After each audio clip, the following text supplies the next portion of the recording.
Hello everyone and welcome to my review for Kengan Omega Chapter 80. I'm just gonna skip the whole pleasantries here and just say, holy shit, this chapter was unbelievably brutal. This has to be one of the most violent finishes in any Kengan fight. I think it's only surpassed by, let's see, I'd have to say Meguro versus Muteba and Hanafusa versus Bando. Those are the only two fights that I think have a more violent ending than this. So, Yumigahama tries to go in for a grapple, and instead, Misasa dislocates his fucking jaw. Jaw dislocation on a human being is just horrifying to look at. I don't know what it is. Something about the human visage is lost upon the jaw dislocating. It looks extremely unnatural. So whenever you see that happen, you're just like, ooh, oh god. And then he goes in for an elbow that appears to fucking break his spine. Misasa does an elbow to the back of Yumigahama's neck. And they show his spine, so I'm gonna assume he has some sort of vertebrae damage. And then Misasa fucking cuts his face down the middle, or up the middle, I guess, with an elbow, and then fucking smashes his face into the ground. And it's like caved in. He caved his fucking skull in.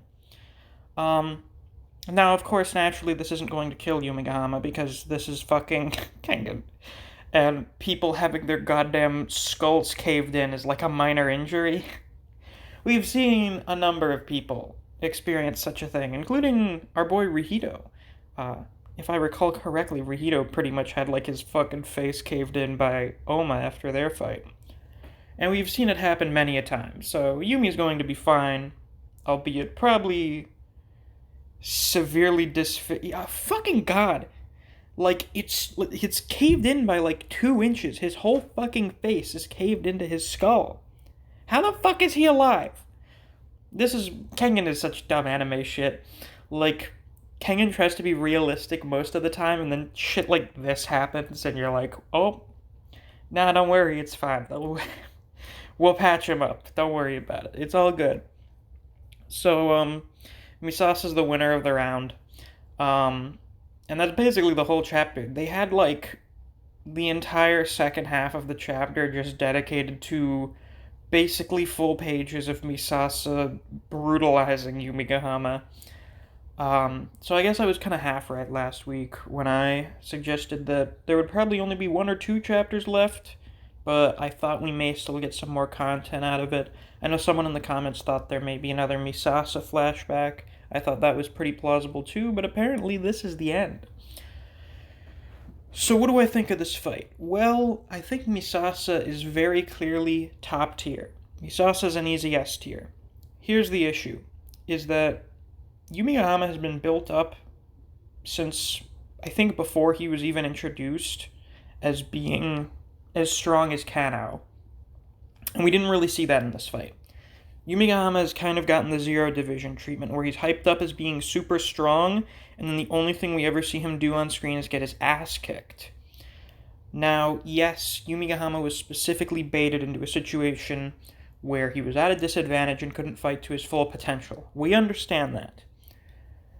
But the problem is, that happened the first time we saw him do anything significant. So, him fighting at a disadvantage is now the only thing we have to work with to judge how strong he is. And as a result, he seems pretty shitty. And I have to say, this is sort of a problem that I have, is that a lot of these purgatory fights are kind of bland in comparison to Kengan fights. Like the Kengan fights from Ashura, a lot of these seem not as dynamic, or I don't know, they're just not as interesting or well done as the ones in Omega. A lot of these feel way too formulaic, and I hope they fix that going on into the future. And also, a lot of these purgatory fighters are just kind of underwhelming. Like, Carlos was pretty underwhelming. Falcon was pretty cool. Toa was overwhelming. I never expected that kind of stuff out of Toa. Toa's easy top 10. But Yumigahama shows up, and he does, like, some cool stuff with, like, imaginary weapons, and then takes out some Kenpo that doesn't really do anything for him. Um, and then he just gets his shit pushed in. So, hopefully, we will get something to amend this in the future. Hopefully the future fights will not have these problems. Since they didn't go on a break after the last fight, because it was so short, and this one was kind of short too, I think this was only like 4 or 5 chapters, we're probably going to have a break after next week's chapter. Speaking of, who do I think is going to go next? Well, since Yumigahama went up, and I never thought he would have gone up until, like, very close to the end of the tournament, fuck if I know. Just throw the whole fucking book out the window. I have no idea who they'll send next. If I had to guess... So, Purgatory needs a tiebreaker now. So they're going to send in someone that they're almost certain will win. It could be King. I don't think it will be King, because King really feels like final boss material. Just like how Agito always went the last round during the Annihilation tournament, I have a feeling they'll keep King around till the end. But who knows? They may not. And I don't even necessarily think he'll fight in the very last round. I just think they'll probably keep him towards the end of the tournament so that you can have more hype build up. Because King has gotten the most hype out of any of the Purgatory fighters. And if he fights, like, halfway through the tournament, the rest of the tournament, a bunch of people are going to be like, well, I don't really have any interest in seeing these other people fight. So I think probably King will go very later on. For someone that could go now, I think Le Banner is a possibility. I also think Lu Qian may be the type of person that will just walk out there when all of the Purgatory fighters are arguing about who they think should go next. But of course, we also have those other guys that we don't really know anything about. We've got that Mongolian guy whose name I can't remember, and that guy who looks like Nitoku but bigger, the one with glasses and like a 5 o'clock shadow that looks really tired. It could be any of them, but of the ones that I think will maybe go next, probably Le Banner or Lu Qian. And I think Okoya could fight either of those ones, so I guess that's my prediction for what will happen next. But yeah, I guess that's really all I have left to say. This is probably one of the most violent, jaw-dropping...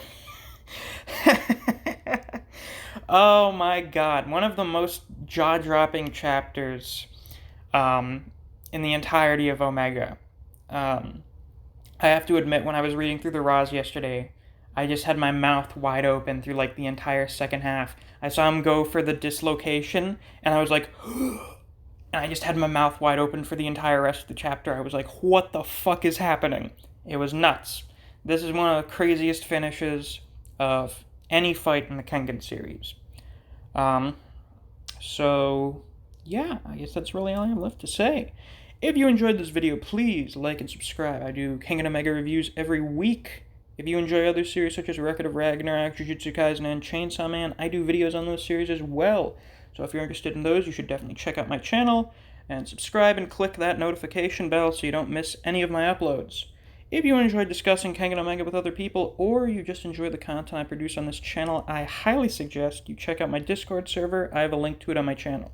Thanks for watching, and I'll see you around.